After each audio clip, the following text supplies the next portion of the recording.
দীপংক আপোনালোকৰ টুপিৰাম এতিয়া টুপিৰাম হৈ নাথাকে হ'ব হ'ব হ'ব তুমি আহিছা ময়ো আহিছোঁ মই লৈ আহিছোঁ এনে অহা নাই কাৰণ আছে কি কম ই আপোনাৰ পৰা সময় বিচাৰি আহিছে কি হ'ব মানে খুৰা দেখোন মই কিবা এটা হোৱা নাই আৰু খুব বেছি এবছৰমান লাগিব এবছৰ লাগিব আৰু এই এবছৰ আপুনি ৰূপাৰ বিয়াৰ কথা নাভাবিব কিয় মানে ই বিচাৰিছে যে ৰূপা ইয়াৰ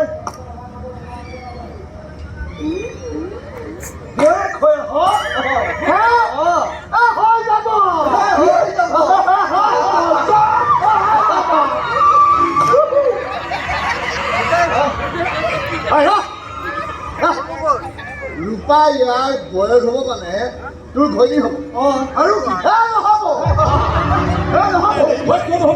তোৰ দৰে ফাল্টু টুপিৰা নেতালৈ মই মোৰ ছোৱালী বিয়া নিদিওঁ দাদা আৰু টুপিৰা মোৰ নাথাকে সাংবাদিক মাজতো সোমাব তাক মই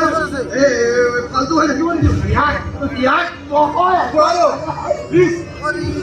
কিবা এটা হোৱা নাই আৰু এবছৰমান তাৰপাছত মই চব ঠিক কৰি দিম ইয়াৰ লগততো মই ভুলত দাদা মোৰ কাৰণে কৈছোঁ সন্মান আপুনি প্লিজ এবছৰ লাগিব এবছৰ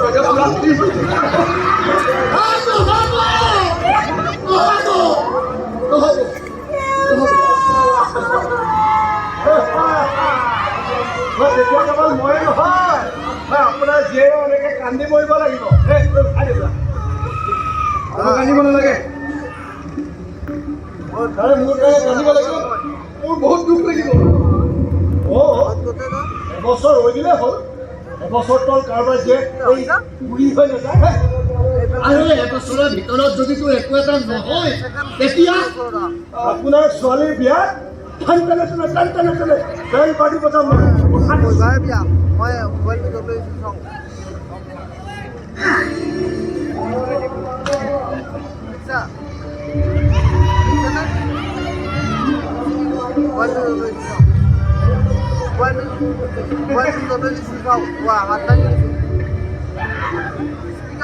আজিৰ তাৰিখটো মনত ৰাখিবি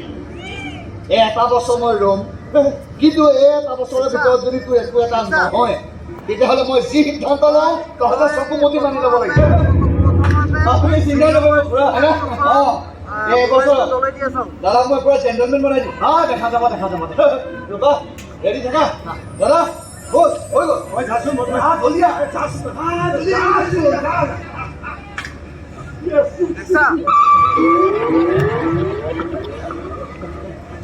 আজি তাৰিখটো লিখি থ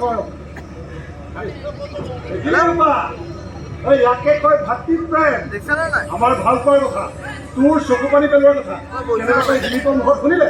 আৰু লৈ চিধা আহি গ'ল মোৰ দৰা ধৰা হ'বলৈ